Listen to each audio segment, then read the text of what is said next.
Hey, everybody. This episode of Our Kids Play Hockey is brought to you by our title sponsor, NHL Sense Arena. Look, we all want our kids to succeed in hockey, but let's face it, finding training that's both effective and enjoyable can be a real challenge, and not to mention expensive and a total drain on time, especially if you have to drive to the rink, pay a private instructor. There's so many reasons that money gets spent on this game. But that's where NHL Sense Arena steps in. It's a virtual reality training game that brings the rink into your home that takes off-ice training to a new reality. It's designed to improve hockey sense and IQ, something that's lacking majorly in the game today for both players and goalies.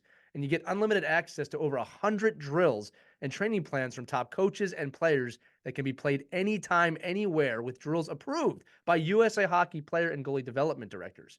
Look, improving mental hockey skills at home has really never been more fun, and any hockey player that uses this is going to have a blast. All right. I've used this before on my own, and it feels like you're so immersed in an arena, you sometimes forget you have a headset on. And again, it's not being on the ice, but it allows you to work on some of these skill sets like scanning, as I said before, hockey IQ, looking around the rink, making the right plays, that getting those repetitions in now as a hockey player are super important for your development.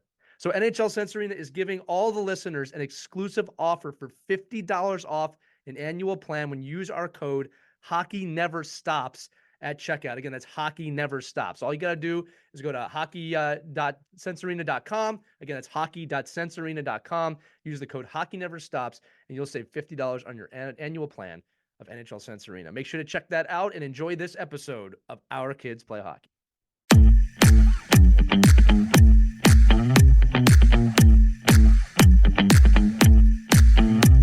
Hey everybody, it's Lee. Welcome to another edition of Our Kids Play Hockey. Today we're teaming up with the Rink Live and their youth hockey reporter, Sydney Wolf. It's a great interview about not only how she got into the journalistic side of hockey, but youth hockey as a whole from that point of view. And she gives some great perspectives as a Minnesotan, but also as someone who doesn't necessarily have a kid in the game. So she sees the game from a totally different perspective. It's a great conversation. Also, if you're watching this, if you're listening, you're not going to see this, but if you're watching this, you'll see behind me, got some new swag here from Our Kids Play Hockey, a brand new sign sent to us by ultimatehockeyfans.com. They make custom, pretty amazing light fixtures, board fixtures like that. I would check them out. Just even if you've already done all your Christmas and Hanukkah shopping, it's amazing. They can put you or your kid on something like this. They are not paying me to say that. I am really flattered by the gift, and I wanted to share it with all of you. You can also go check them out if you go to ourkidsplayhockey.com on our discounts kind of holiday gift page, which we're going to keep up year round, I think. You can get direct links to this stuff as well. And again, if you're listening, just check it out. I'm telling you, this is high quality and pretty amazing looking. Sitting behind me, it's just our logo gigantic within the locker room. So anyway, thank you so much for listening to that. And these every week. We do appreciate it. But without further ado, here's Sydney Wolf of the Rink Live on Our Kids Play Hockey. Hello, hockey friends and families around the world, and welcome to another edition of Our Kids Play Hockey. I'm Lee Elias, and I'm joined by two people that I would gladly get into a bench-clearing brawl with any day of the week, Christy Casciano-Burns and Mike Benelli. And joining us today is another person who has dedicated their professional life to the game we all love so much. She hails from Minnesota and graduated with her bachelor's from St. Cloud State with a heavy focus in broadcast journalism, something that the three of us obviously love and can relate to. She has been a youth hockey reporter for the Rink Live since 2021 and is constantly on the road, experiencing hockey events and attending games from the youth to the pro level while interviewing players and coaches along the way. Simply put, she's around the game about as much as we are, if not more. So ladies and gentlemen, please welcome Sydney Wolf to the show today. Sydney, welcome to Our Kids Play Hockey. Yeah, thanks for having me on the show. Excited to talk about all things hockey related. Well, and we know you can carry a conversation about all things hockey related. So I thought a lot about how I want to start this episode because I'm sure you see a lot of things. So I said, you know what? It's the holidays. Let's start it on a positive note. Okay. You see a lot of youth hockey. Tell me some of the triumphs and the wonderful things that you see on a daily basis that you love. I mean, I just love going out to youth hockey games. I go to a lot of tournaments, especially last winter and into the spring. I did a lot of youth hockey tournaments. That's what originally when I got started for the Rink Live, they wanted me to go out and cover a bunch of youth hockey tournaments all over, mostly Minnesota, some Fargo, drove up to North Dakota a little bit, but I just love getting out there and talking to kids after they win games is always so fun. Seeing people win big goals is always so exciting and youth hockey. And I feel like just the connections I've made in youth hockey, you know, meeting different parents, meeting all the players, the coaches, everybody's been so great. I feel like just the world of hockey, everybody's been super nice and loves to talk about hockey and their kids and their teams and how they're doing. So just everybody's been super welcoming, I feel like, in the world of hockey. And it's always fun to see kids get their start at the youth level and then see them evolve over time and eventually make it onto better and better teams and do bigger and better things. And you're really filling a need. I mean, have you found that there's been a big gap as far as coverage of youth hockey, and you're filling that need, right? Yeah, I mean there isn't a ton of people that cover just youth hockey. I mean, I cover a lot of different things too because obviously there's a lot of hockey to be covered, a lot of different leagues and a lot of different areas, especially in Minnesota where we have so much. But yeah, there's not a ton of people doing youth hockey. There's some, you know, Twitter accounts, social media accounts that do youth hockey, but there's not a ton if you look up stuff. And I've done a lot of youth hockey highlights. We've been doing a lot on TikTok recently for the Rink Live, so trying to get people scoring goals or just interesting clips of that kind of stuff is really fun to cover youth hockey. And I feel like it's starting to grow and you're starting to see more and more of that stuff, especially in Minnesota and in the Midwest. You know, So, one of the so reasons. sit- Oh, go ahead, Mike. uh, My bad. no, I was just going to ask about because just on staying on that topic of you're in the rink and you're interviewing kids and I'm sure parents and coaches and things like that. Have you found, and you mentioned a couple of social media sites. I mean, are you finding that players are responding to you like based off of their own followers or their own, like, knowing that it's a good way for them to kind of build their brand at 9 years old?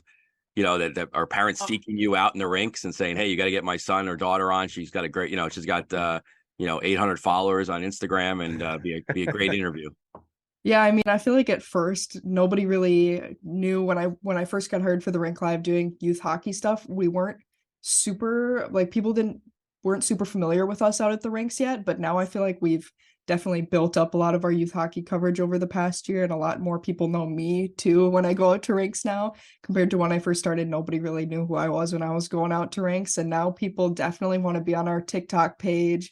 We have a lot of kids that really are like, "Oh, I want to see me or my teammate on the TikTok, you know, scoring a big goal or something interesting." So I feel like that's been a big thing for us, or our Instagram too. I take a lot of pictures. Kids loved being tagged in the pictures and then resharing them on their Instagram stories and stuff like that. So it's been fun to see kids interact with the content on social media. I feel like that's been a big thing over the past year too, is just getting people excited about content on things like obviously Twitter, but I feel like a lot of kids don't have Twitter. That's more parents. That's more of a Right. parent thing. Aging out. Yeah, and then Instagram definitely has a lot of kids, and especially TikTok too. You know what? One of the reasons we love the Rink Live, Sydney, is because there's that clear commitment to kind of going beyond the gotcha moment or the hot topic headline that's just going to get you to click. And the fact that they've brought you on really full time to do this, I think it says a lot about them. The other thing that I love about the position you're in is that you're going to naturally just bring a different perspective to your reporting. And what I mean by that is this: we talk about this, Christy and Mike, all the time. When you're a hockey parent, you're watching your kid. There's a heavy focus on your kid. It's totally understandable, right? But when you go to the games and there's not one of your kids out there, you're seeing the enjoyment, you're seeing the smiles, you're seeing the fun, you're seeing the goals. And that's something that, a lot of us talk about, I think, in remembrance sometimes, like, oh, when I was a kid, it was just wonderful. And you're kind of reporting that back now, right? That youth hockey still is youth hockey. It's in spite of all of the, issues, we'll just say, that come across. But I love that you're able to bring that perspective. I think it's important to bring that perspective because hockey parents can sometimes be a little crazy. And we talked about this before the episode. Our audience, I think, loves that we report on that. But that's going to turn this too. So we talked about the good stuff. I don't want to dive too deep into negative, but what's some of the bad stuff or the toxic stuff that you see? Or is that not really a big thing that you see out there? Is that more just kind of smoke and mirrors? Yeah, I mean, I feel like it hasn't been as much as when I first started this job. I feel like there were a lot of people that told me, "Oh, you're going to run into so many crazy hockey parents that are yelling and upset and they want you to, only cover their kid all the time." But I feel like I it's pretty rare I run into really intense parents or really, Right. mean parents or anything. It's very rare I see those nowadays. I get a lot of passionate parents, but not necessarily in a bad way. Obviously, there's a good way to be passionate about your kids' games too.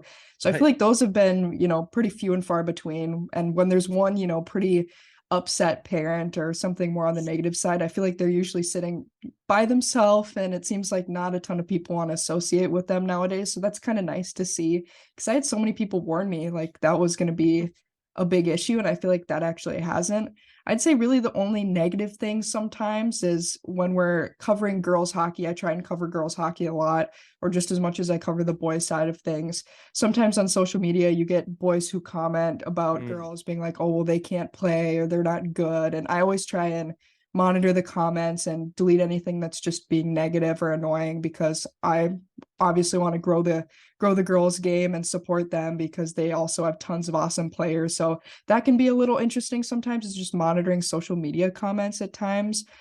It's usually on TikTok, but I think that's just part of the social media thing of people think they can Right. go out and say whatever they want sometimes, which can get a little, I don't know, negative. But I usually try and monitor comments and delete any ones that are just unnecessarily negative, because we're not about that on the Rink Live. We just want to share good clips of stuff and all that. But otherwise, I feel like there hasn't really been too many negatives, which is good. That's been That's a refreshing. positive thing. Yeah, refreshing Yeah. to see. Well, I think it also shows that while there are some toxic moments in youth hockey, um, I think there is really more a silent majority of parents that are really trying to do this the right way. I think we just hear a lot about the really bad Yeah, moments that happen across they the get a world. lot of media. Yeah. Right. I personally have a problem with that, because to me, and this is more of a journalistic approach, Christy, I'd love your thoughts on this too. I just wish it was a little bit more balanced. If you're going to share a story of a hockey mom banging a ref on the head, share a story about a kid who did something triumphant, to help his local charity. I mean, the more we flood the market with good stories, I think the more we'll get out of this gotcha era of broadcasting, which really needs to end. But that's another topic for another show.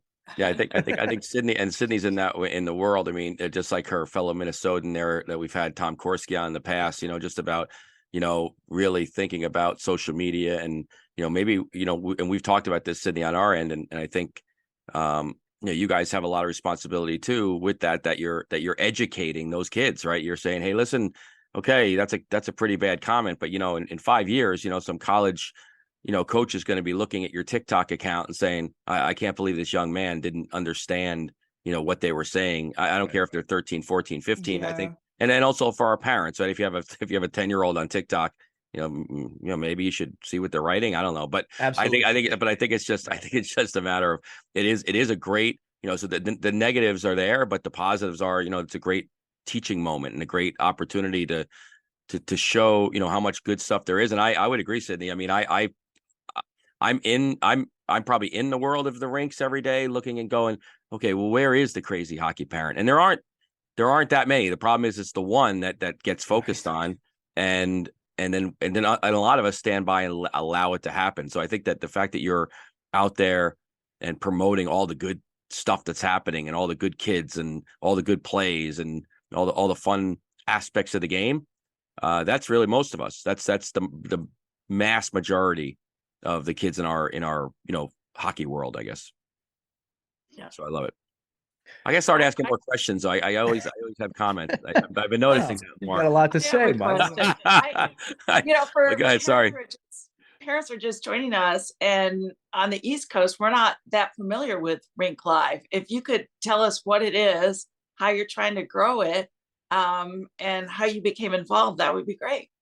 Yeah, I mean, it's totally normal for East Coast people to not have heard of us. We mostly cover the Midwest, a huge focus on Minnesota because we have so much hockey here, but we're slowly growing to just be more of the Midwest and more of just prospects, high school, college, all that stuff. We cover a lot of different levels of hockey. I specifically do a lot of the youth stuff we've been talking about, youth hockey, specifically Minnesota, North Dakota mostly, but also cover a lot of high school hockey here because that's huge in Minnesota. It's always a big topic. Prospects, whenever players commit to Division I programs. We've had a couple of kids commit to programs out east, so we'll talk about those. So if you have any East Coast college fans, we might have some prospects, some stories about prospects up on our website, but writing stories about their story or their hockey career, stories about the junior level, the NAL, the USHL, all that good stuff, plenty of college, just kind of a little bit of everything on our site, honestly. And yeah, we've really expanded our coverage over the past year to include just a ton of different things. I was sort of part of the beginning of that expansion, I guess you could say. I joined the Rink Live over a year ago now, actually. Kind of crazy to think about. It was November of last year, and they were bringing on some new people to try and just fill in some of the gaps that they had, I guess you could say. There's just so many areas of hockey. You could honestly hire a person to cover every single league or every single area. There's so much, I'm sure, as you all know, to cover.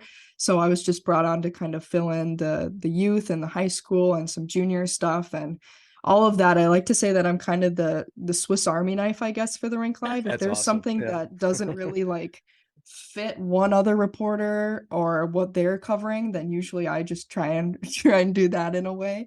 So doing that, we've been doing a ton more social media this year and just expanding kind of everything. So it's been really cool to see the website grow this past year and see a lot more people starting to recognize us or any of us out at the rink if we're wearing the Rink Live hats or shirts or any of that. It's cool to see people say hi to us and start recognizing us and reading our stuff. So it's been a really big year for us and our coverage in general.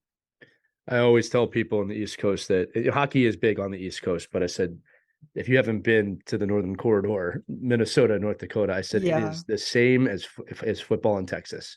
I said, it is insanity up there. There's a reason they call Minnesota the state of hockey. It's not a joke. But again, it isn't a North American sport in a lot of ways. It's a global sport in a lot of ways. And if you were going to start the Rink Live anywhere, that would be the right place to start it. Cindy, this is my next question for you. As a woman in both hockey and broadcast journalism, just like Christy, you are a trailblazer for many people, including my son and daughter.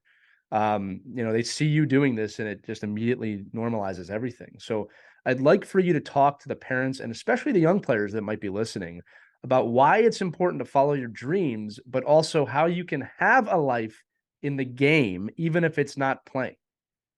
Yeah, I mean, that was something that I originally was kind of worried about entering this job or in sports. I didn't really know how people were going to react. Sometimes growing up as a girl, if you're looking at comments in, a clip of a hockey video or just sports in general, I feel like sometimes you can see a lot of the haters or people, not being very nice to some of the women that work in the industry. So it kind of scared me off originally a little bit. I was a little nervous about joining the job, but honestly, people have been so awesome over the past year. I feel like it was all basically people on the internet, and those aren't people that you actually hear from in real life. So sometimes I think people get originally really nervous about working in sports, especially girls, because the internet is a totally different place than real life. So I feel like that sort of maybe a little nervous, but after joining the industry and sort of just talking to everybody and making connections, that's totally not what the reality is. I feel like people have been super supportive of me and of some of my other coworkers who are women also, and have been really awesome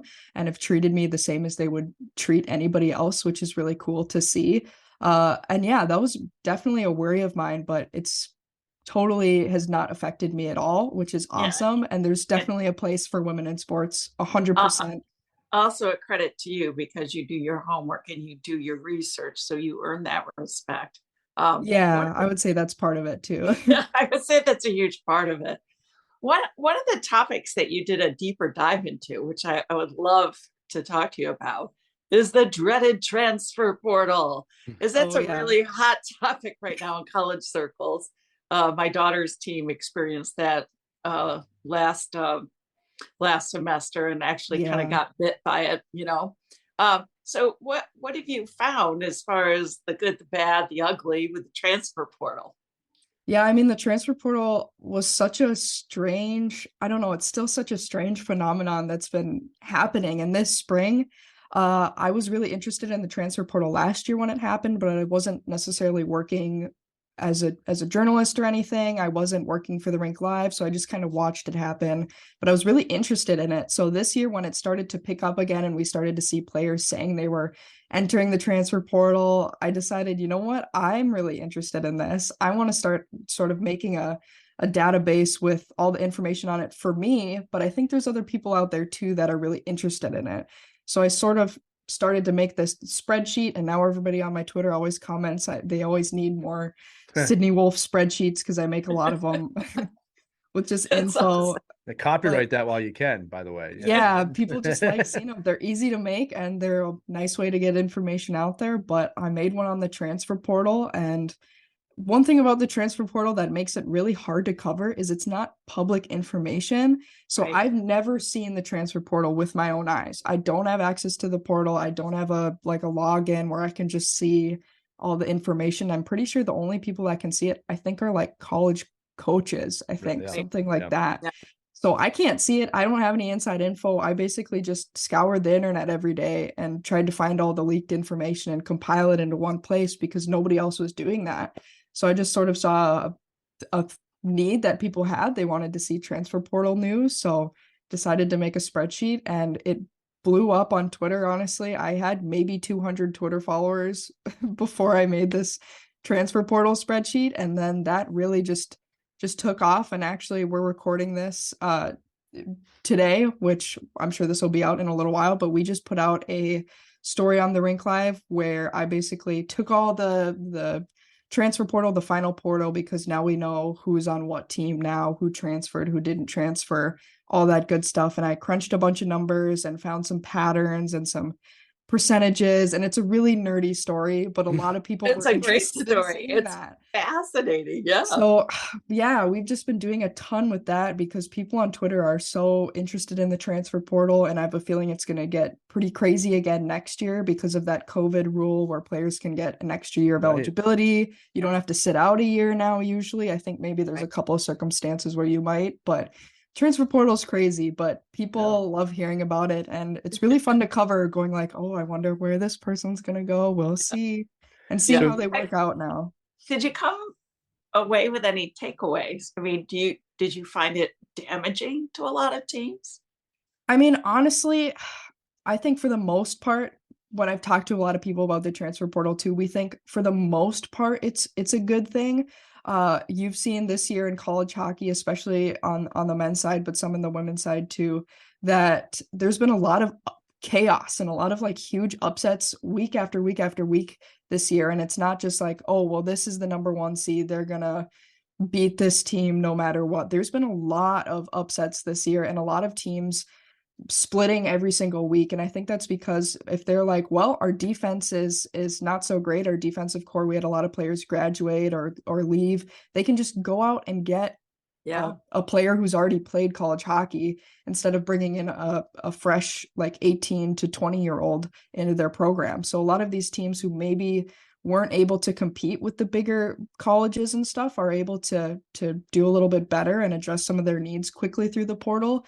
But then that's sort of the big negative thing, is if teams recruit so much through the portal, then there's this huge backlog of freshmen usually who aren't able to come in either because of transfers or players using their fifth year, and then they have to decommit, try and find a new program, and they might not be able to. So that's been one complaint I've heard from a lot of players, is there's just a ton of backlog right now, and it's really hard to get recruited to programs because they're like, well, we can choose between you, or we can have our senior come back for another year, or we can pick up a player in the transfer portal. Right. So that's made it pretty hard on young players, but there also is quite a bit of good to the portal as well. Yeah, I'm glad you're explaining this to parents because it's kind of confusing. It is very confusing, and this is, if your kid's going to be playing college hockey, this is a new dynamic that you need to recognize. It's part of it now. Yeah. Two things on all of this. Number one is college sports in general, not just hockey, is going through a metamorphosis right now with transfer portal, COVID, and then also name, image, likeness, sponsorships availability. And just in case, I do want to do this, just in case we have some of the younger parents here, and might be going, what the hell is the transfer port? So in college sports, there is a time period where players can declare, I would like to transfer or look around. It can be very awkward because you have to tell your team that I'm looking to transfer. So you can imagine what that might do inside of a locker room if a coach knows a player is trying to leave. With that said, it can be very wishy-washy with what if another team wants a player about what you can and cannot do during that time period. But long and the short of it is there's a period of time in college sports you can transfer from one school to another. And it does, you're right, creates a lot of hot stove And you don't have talk. to sit out a year anymore either. Yeah. The And that's the big deal. And Yeah. Sydney mentioned that, right? Because of COVID, you used to have to sit a year if you transferred, Yeah. which gave coaches a major upper hand of, do I really want to do this? But when Right. you don't have to sit out a year, and again, this is not limited to just hockey, it can cause a lot of issues suddenly because they can play right away. It makes it a little more attractive to a both disgruntled player or a player who's having a really hot year and might want to go from a small college to a big college. And like I said, with name, image, and likeness, sponsorship availability, if I'm going from a small school in the West, and UND wants me, that's a totally different discussion now than it was 5 years ago, right? Yeah. And you're right about the upsets. I was at the game. We were at the game when Arizona beat UND in Las Vegas, and I was shocked. It was a stadium. The entire stadium was UND. And they have a lot of great section. transfers. Arizona State, that's one of Right. those examples. They brought in like a bunch of quality guys. So I think that's part of it. Yeah. Yeah, I can imagine that pitch. Like, do you like North Dakota in February when it's minus 42, or would you like to come to when it's a nice desert Yeah. and it's beautiful? But yeah, college hockey is an amazing space, Sydney. And again, I love that you're talking about this because you are filling some gaps. Yeah. In hockey, and she's done some breakthrough research. Good for you, Sydney. It's impressive. Well, and that makes me want to ask this question too. And we kind of alluded to this. I think one of the most toxic parts of the game and hockey culture is people that disqualify people in your position due to, lack of experience. And I think it's important that we have people in the game that haven't played for that perspective, right? And more importantly, and I stand by this, right? It obviously depends on what you're reporting on and how you're reporting it. Yeah. But I don't think playing is a prerequisite to be a hockey person. I think passion is. And in your last talk about the transfer portal, we understand you clearly have a passion because I'm not going to sit around making spreadsheets all day. On the transfer portal, right? So I just want you to talk to that too. I can see Benelli doing it for fun. No, Benelli's going to read her stuff. That's how he does. He's going to Twitter right now. What do you think he's doing? I just steal Sydney's stuff and get on Instat and just watch a bunch of video. That's all. That's it. But yeah, Sydney, I wanted you to talk about that again because look, whether you play or not, I think, like I said, passion is the prerequisite, right? And you clearly have that. So I would just like for you to talk again for a few minutes about where you discovered your passion for the game, right? And how that drove that fire in your heart to say, you know what, I want to do this with my life because it's a decision you made to work here. Yeah, I mean, it was kind of a crazy story. It's really funny whenever I go to Rinks now and people meet me in person, usually one of the first questions they ask me is, so where did you play? Right. And I didn't play. I think it's fun. I'm trying to learn how to play now, but most of those mites out on the ice are way better than me right now. So, I never played. It's really weird. Growing up in Minnesota, did not come from a hockey family. I didn't grow up watching hockey. None of it. Like my parents were never really super interested in hockey. We weren't watching the Wild or anything. We were definitely more of like a watch the Vikings and football type family. I have one sibling, a brother, and he played a lot of sports, but he never played hockey. So I grew up watching a lot of, football, baseball, basketball, but just not hockey. But I went to a high school that was pretty big into hockey, St. Cloud Cathedral, and they were pretty big in hockey. But again, I was sort of just not really exposed to it. I never grew up watching the game. I didn't know much about it. I maybe went to 1 or 2 games in high school just for fun, but I don't know. I didn't know really anything about it. I was not an athletic high schooler. I was not interested in playing sports. I was super nerdy, which I think helps being a journalist, being a little bit of a nerd.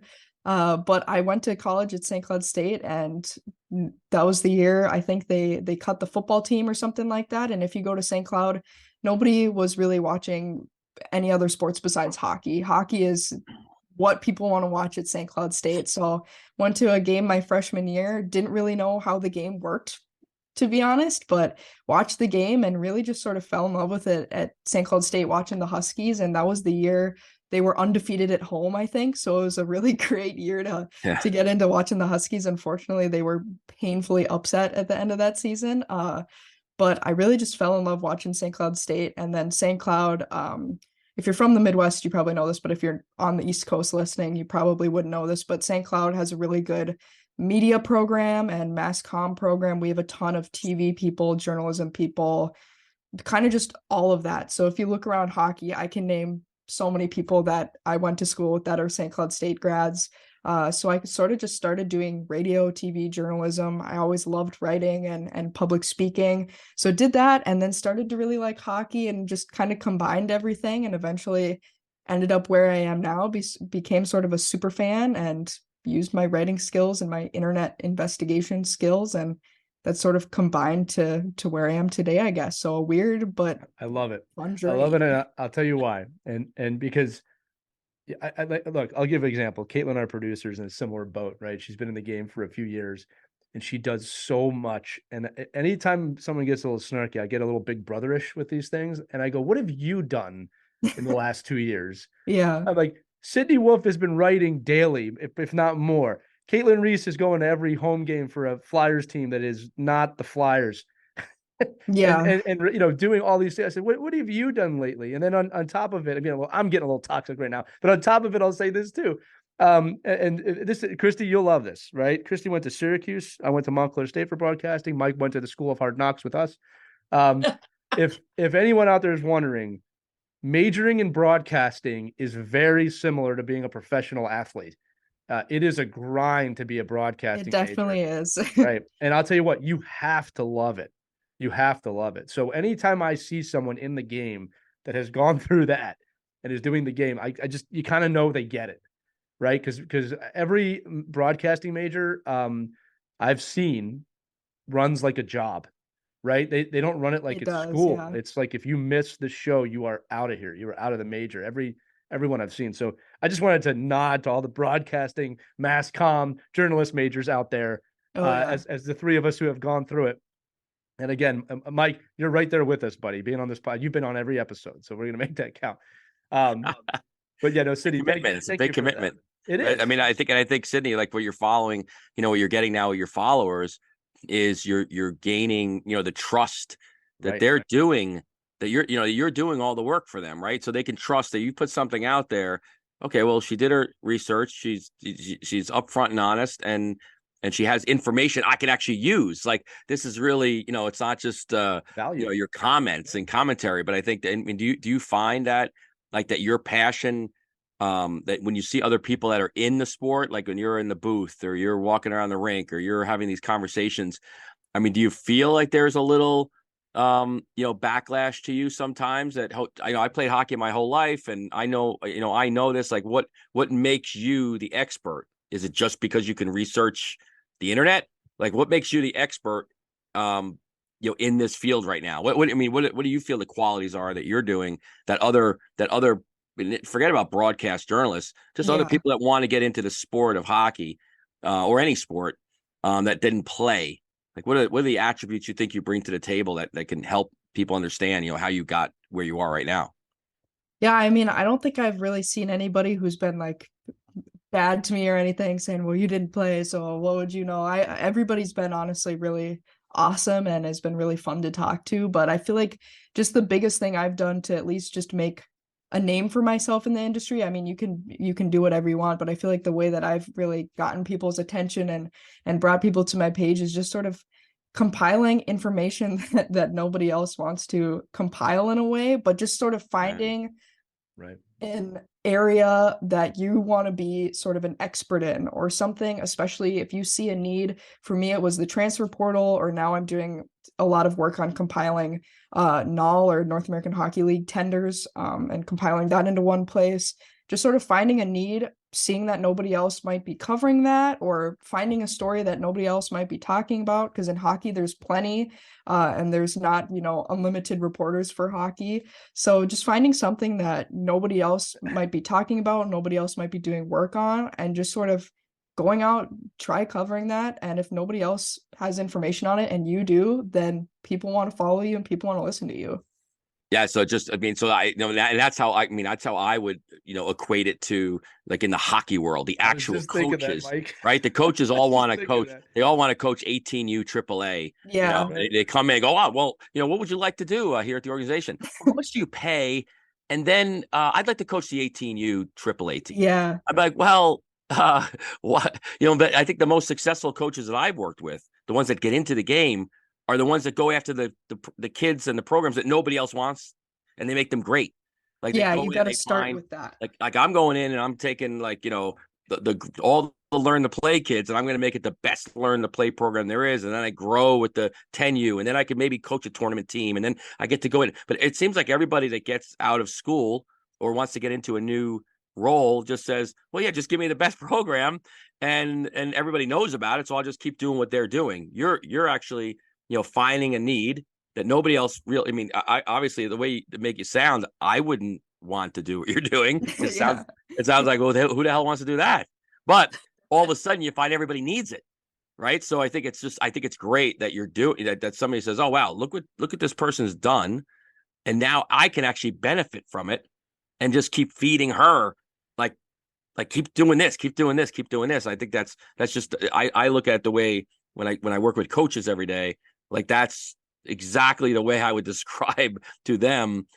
Find a need that nobody else wants, go out and get players that nobody else thinks are good enough, and then make them better and make them great, and then add value to their lives, and that's going to make you stand out, what you do in your field. Michael, I'm Yeah, I taking think it. that's pretty Yeah. similar, at least to journalism. Yeah, that's a good comparison. Not it. I know just a lot of people who probably start off their careers in writing or broadcasting and go, oh well, I want to work for an NHL team right now Right. or right away. It's like, well, that Right. you might not be able to do that. You gotta start doing something else, and then maybe eventually you might be able to do that. But I think that's pretty similar, where there's a lot of people who think they're going to start out like all the way at the top, but there's definitely some work you got to do before that, and some hours you got to put in. Well, and Cindy, look, I'm going to tell you this. There's a tremendous amount of wisdom in what you just said in a lot of different facets, professional world, coaching world. Mike, I'll even bring it down to the playing level. I have conversations with players all the time about, they'll see a team and like, well, everybody on my team's a goal scorer and I need to be a goal scorer. I said, you know what? Let's take a look at your team. You don't have too many playmakers on your team. That's a gap that needs to be filled. Have you thought about working on your passing game? So for the young parents, young players out there, and old parents and old players out there, take a look at your teams and see what they're missing. I've seen a lot of players become great playmakers, and that's a gap, and they become very valuable very quickly. Not everybody needs to be Steven Stamkos, right? You need playmakers. So I think it's tremendous wisdom there overall, just about finding gaps, filling in those gaps, creating a need. Right. Look, I'm someone I was fortunate enough to get to work at the NHL level.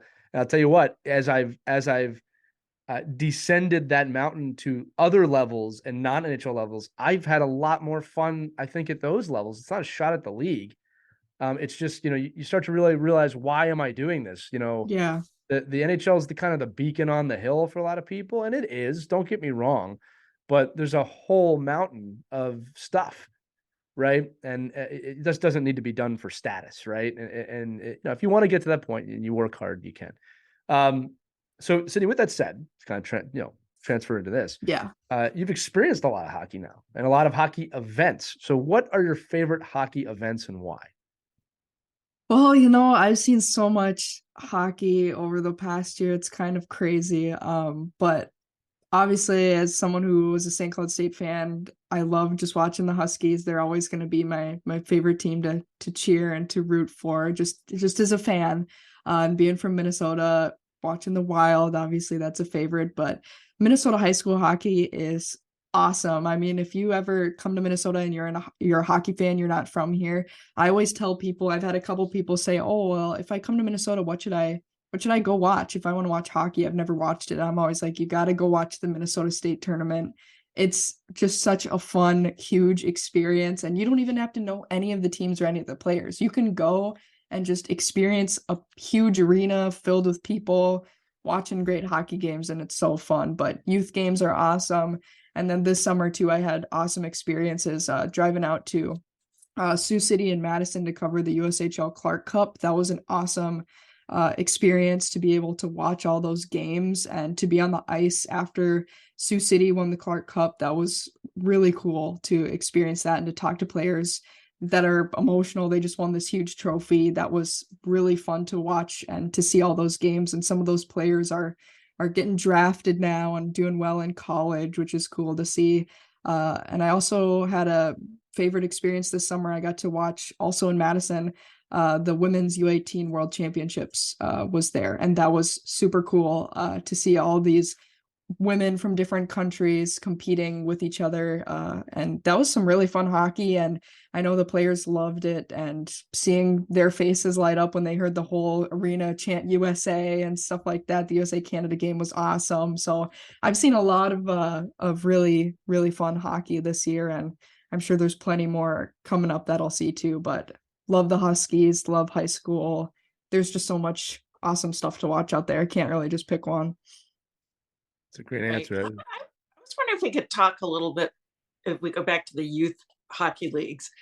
And it's unfortunate because I've seen some contraction of house leagues and bigger emphasis on parents wanting to latch on to those, AAA, AA teams, and not putting the value in house teams that is very deserving. I mean, have you also seen that? What have your observations been? And what can you say to help encourage parents that there truly is value in house league play for their kids? Yeah, I mean, that's a really good point. And I have seen that, or I've seen people that say, oh, you need to play for this team no matter what in the off season, or you're not gonna do well later on. And I think just one of the cool things about hockey, one of the beautiful things about hockey is that there's so many different paths you can take. There's never a right or wrong team. So honestly, when people ask me about, oh, should I be playing for this team? Should I be playing for this team? Do I need to spend more money and go out and play for this league? Kind of just, there's no wrong path. I mean, if you talk to one team, but maybe they're not as flashy or as fancy as another team, but you think maybe they're going to be a better fit, that's not going to be, one thing that sends your career down the toilet or anything. There's so many different paths in hockey you can take, so many different teams you can play for, junior leagues you can play for. I don't really think there's ever a wrong answer for who you can play for. I've even talked to a lot of hockey players, girls and boys this fall, who've committed to Division I programs, who play different sports in the off season. They don't even play hockey all year round. So there's so many different ways you can go about playing. I just don't think people should feel pressured to have to spend more money to play for these leagues. You totally can if you want, and that's not wrong either. But there's so many different ways you can keep elevating your game. And, there's plenty of people too who say, well, I play hockey in the winter, but I play soccer in the fall, and that helps me not get too burnt out on the sport. And I think that's wise too. I've talked to a couple high school kids who say that, and they're committed to Division I programs, which is cool. So I feel like in hockey, there's just really not a wrong answer with who you can play for, because there's so many different paths you can take. I've talked to so many different players who they've all gone through a completely different process. So I think that's one of the really cool things about the sport. And I think it's important that you said, and my daughter this weekend, she plays college hockey, just helped to organize a Learn to Skate program for community members who are financially disadvantaged. And some of the band I was there and watched, it was just an incredible event to see the college players encourage these kids who thought they'd never have the opportunity to play hockey. And they got tons of gear from USA Hockey, and it didn't cost them a penny. And parents were coming up, I don't think I can afford this. And I said, there are ways you can, and this team's going to help you get there. And you don't have to play for the best team that costs $6,000-7,000 a year. But the house leagues, and there are a lot of Learn to Skate, play hockey for free programs that your kids can get involved. So I'm glad you did mention that, because there is opportunity out there. We have to build on that though, Yeah, hockey is definitely expensive in a way, but if you look at it now, every sport has become really expensive too. If you want to play for these top teams that aren't for your school necessarily, if you want to be playing for these top teams, they're all pretty expensive. So if you want to go that route in any sport, you can, but there's definitely ways you don't have to do that. And Right. there's plenty of ways to be able to play hockey and not be playing for the most expensive team with the most expensive fancy gear too. Yeah.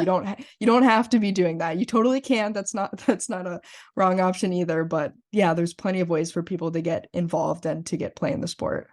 No, I'm glad you said that. we talk all the time, Sydney, and you said this. There is no right path. There is no path, period. Everyone takes a different route to wherever they end up in the game, whether it's adult league or the NHL. And, one of the things that I always try and talk about here is this, like, there are obviously organizations, probably that you pay a lot of money for, that have a lot of resources and maybe a lot of aspects to their training that look very good, and maybe they are very effective, but if the passion isn't there, it doesn't matter, right? And I look for the kid that is skating on the ponds or at the rink all the time, just trying to get a little bit of ice time, or donating time to go to the younger. I just want to take shots. I just want to be out there and taking shots with the learn to play kids. That's something that no organization is going to put into a youth athlete. And then there's just the question of athleticism, right? Are you an athlete? And every parent typically thinks their kid is, right? But the idea is that great athletes are great athletes, right? And you said it, they'll be great at every sport they play. Most professional athletes could be professional athletes at another sport. It's something that's almost never talked about, but almost every football quarterback could have been a pitcher in the MLB. You know what I mean? So I think about these things, and just to remind the parents listening, there's no path, direct path. It's just got to find what's best for you and your family, what you can afford, what your kid wants to do, making sure that you're listening to the kid, that they actually want to do this. Mike, I want you to speak about this too. I'll tell you, there's nothing more devastating to me than these two things: is a kid who does not have the athletic ability that wants it more than anybody else. And then probably even worse is the kid who has the athletic ability and does not want it. And it's usually not their fault, right? It's just they've been pushed into the game for so long, and they are 17, and it's like, wow, I really have some skill, but I don't want to do this anymore. That's a really tough place to be in. And I find 9 out of 10 times, it's not the kid. He's not playing for him or herself. He's playing because his parents want them to do that, or there's a lot of pressure in the area. Yeah. Listen, one of the questions I'd really like to ask Sydney on that, kind of on that subject of, because you're in this, like, Minnesota for an East Coaster, right, is the mecca of hockey. It's like, it's just, you get to be, and down here, if you're on the East Coast and say, hey, I got some guy from Toronto coming to teach my kids, and we got some guy from Minnesota coming. Like, it's like, okay, well, everybody's going to sign up, obviously, for that clinic, right? So I think, what I'd like to hear is, knowing that these kids are probably, they're just automatically like, well, I'm in Minnesota, I probably got to play hockey. I got to find that passion. What are some of the things you see, because you cover so many tournaments with Rink Live? Like, what do you see from the outside kids coming in? Like, when you see kids come from California and Florida, and because everybody wants to go to Minnesota for these tournaments, right? Are you finding anything, like, culturally that you're like, well, that's weird. Like, why would it? These kids are so different, or at the end of the day, are they all just weird haircut kids that that are all have hockey lingo all day long? I mean, what are you seeing? What are you seeing? From that perspective, only because I think to Lee's point earlier, with this whole passion, and Christy talking about house league hockey, it's a lot of this is because we don't have culture in a lot of other places in the country. But you do. I mean, it's built in. So what are some of the things you see from an insider's point of view when outsiders, come in to play these teams? Yeah, I mean, it's definitely lucky to be in Minnesota if you're a hockey player, because there's so much hockey in most of the state. I think a lot of people are surprised if they come from out of state, especially if they go up to northern Minnesota, just how much hockey is instilled in the culture there. You go drive around a neighborhood, there's probably a couple of backyard rinks. There's probably like multiple people who have them in their backyard, kids skating before school, after school, like just all the time. Kids just a lot of communities in northern Minnesota have opportunities. You can just go skate whenever you want, go have ice time whenever you want. And I know there's tons of communities that don't have that. So if they come here and they're like, oh, you can just go to this rink whenever you want and go skate for an hour, go skate for the rest of the night, play with your buddies, go play with a bunch of different hockey players that are older than you or better than you. I think that's a big thing that a lot of people think is really cool, that you can just a lot of times find ice somewhere and just go skate. But you know, Minnesota hockey, it's just everywhere. And yeah, there's so many teams you can play for. People grow up, and we're lucky to have a lot of good teams in Minnesota too. I know sometimes if you come from more of a non-traditional hockey area, there might only be like one top tier team you can play for. So you don't really have as much of a choice when it comes to teams you get to pick from, which that totally makes things a little harder. Us Minnesotans have it a lot easier, where it's like, well, you can play for this team, this team, this team. They're all really good, so it's not going to matter. And I know a lot of people definitely don't have that option in other parts of the country, where they might be like, well, you can play for this good team, otherwise that's kind of it. So yeah, Yeah, there's just hockey everywhere and all the time. I think that's, you know, kidding on Christy's point too, that when we're in other parts of the regions or the country, right? So I work, you know, I get the opportunity to work with all really parts of the country and a lot of non-traditional markets. And when Christy says house league, I kind of refer it more to as like free play. Like what you just mentioned about the kids being able to just go to a rink and play, that just doesn't exist. It doesn't happen. Yeah, it's harder Because to it's so locked down. Like if a parent knows there's free ice, it's like, okay, let's have a clinic. Let's bring somebody in, and we're gonna teach the kids how to break out. Where, you know, that free play environment where you're in is more like, you know, that's why, you know, Brazilian soccer players are who they are, and that's why, you know, that's why all these other athletes are who they are, because it's just free play. There's the opportunity just to go out and find you know, and run with your own passion, because you have access. And I think, you know, that's really where I look at. I was just at a full tournament this past week or two, watching, you know, every 7-year-old, you know, AAA elite hockey player play, and it's just like, to me, there is no freedom there. There's no, you know, just finding the game where in a lot of, like, you know, in your part of the country, and obviously something that Rink Live is probably loves, the fact that people just want to go out and watch and have all this content, because it's just so much more unstructured. And in a place where you know, hockey is king, you know, I think then you have just more kids in the pool, right? The bottom of the pyramid. And here it's like there's so few kids, like everybody's got to be on the elite team quicker, because there is no time to explore that opportunity. And you're talking to kids every day, right? That, you know, I didn't play organized AAA hockey until I was, you know, 14 years old, and now now I'm getting drafted. It happens all the time. Like it's not an uncommon story. Yeah. It's a story you hear every day, which you don't get so much in other parts of the country. Right. Yeah. We're definitely spoiled in Minnesota. That's for sure. You know, it's funny, Mike, you're bringing this up, and Sydney, Christy, you'll love this story. My son's team was kind of awarded some free ice the other night, Mike, which, as you said, is very rare. And I kind of was the only parent that could be out there because the full team couldn't make it. So, you know, it was a situation like someone just has to be on the ice, and I was thinking, like, do I need to run a practice here? And I said, you know what? I'm not going to make any practice plan. I'm just going to let the kids go on the ice, and we'll see what happens. And nice. I was kind of mildly shocked at what happened. So obviously it started out, they're just skating around, having fun. And then again, no instruction. I saw my son in the corner working on his goalie stuff on his own. Saw another kid working on his shot on his own. These are 7, 8-year-olds. And then they started coming up to me, hey, can you show me how to take a slap shot? So they just naturally started going into this, I want to learn. And then some of the other kids just want to have fun, skate around. And then about 3/4 way through, like, can we play a game? And again, it was some Adams out there too. We played a little game. We had some fun. We made rosters that kind of made sense. It's just a great time. Everybody's had a good time. And then people were talking about it the next day. And I remember, like, it was almost like a teaching moment for me of we got to have more of this free play, where it's not as structured. And think about it, especially at the mite level, they don't want to listen to you. They want to listen to you, coach. And I thought it was weird that when I just let them do whatever they wanted to, they started teaching themselves. And some of the kids were helping the other kids. I was blown away by that. It was just a healthy reminder that we got to do some more of that, just free time, so that they can think, and maybe not be, I use this term lightly, but bossed around by the coach or instructed by a parent, and just go out there and enjoy the ice.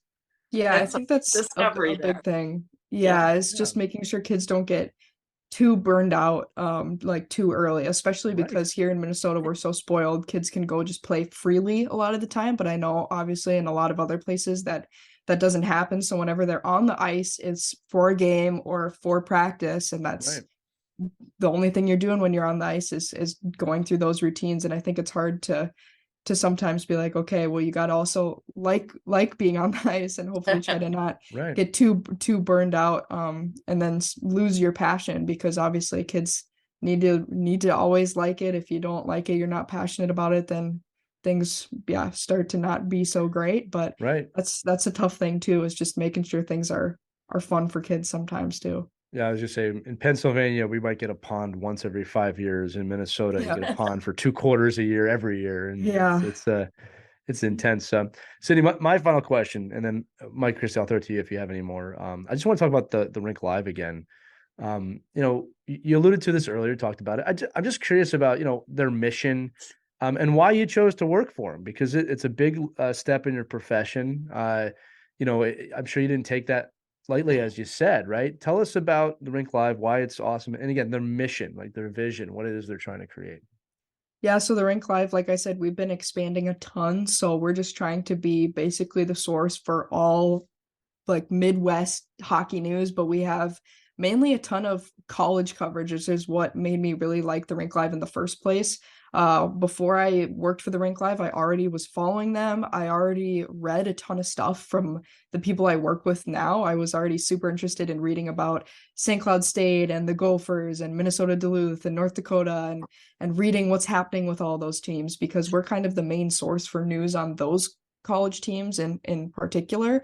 So I was already reading content from our other people, and they put out really awesome in-depth stuff, stories about the players, interviews with players and the coaches, podcasts. Like I was already listening to and reading a ton of stuff on the website, and I definitely didn't want to work for someone who I didn't like what the website had to offer or who the people were.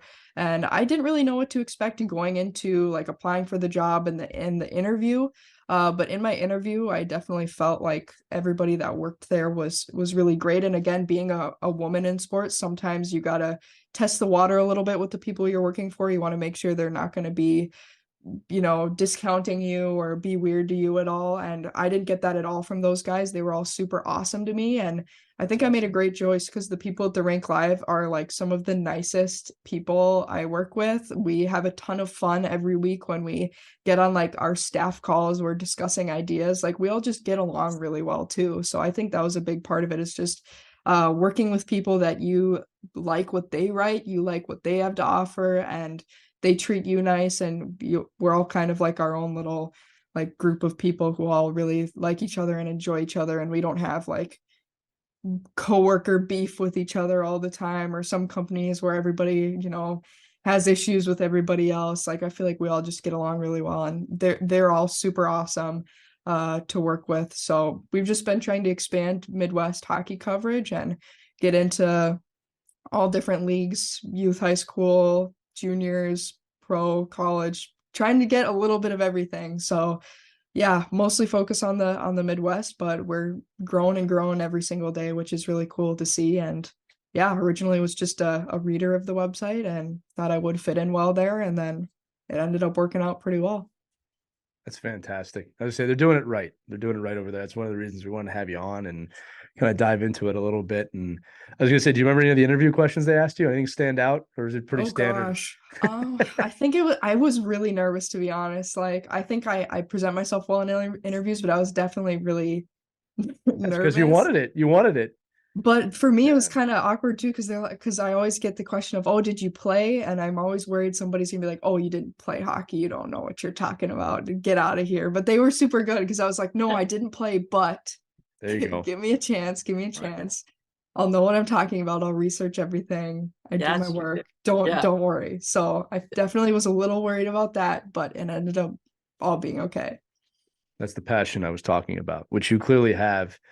Sydney, you're awesome. Mike, Christy, I want to throw it back to you. If you have any other final questions. Yeah, Yeah. just it's maybe quickly, Sydney. I know we're kind of closing it out here, but is there anything trending in youth hockey that you've picked up on? I mean, I've sort of touched on it a little bit already, but TikTok is Oh, the TikTok. is Yeah. huge. Like we That- started our TikTok a couple months ago, and I think I'm mostly the one who Follow that right posts now. stuff on there, and sometimes my other coworkers. But I do a ton of TikTok posts, and just over a couple months, you can post stuff on TikTok and have no followers, no likes or anything, and you can just have random videos go viral, and kids love watching the hockey TikToks.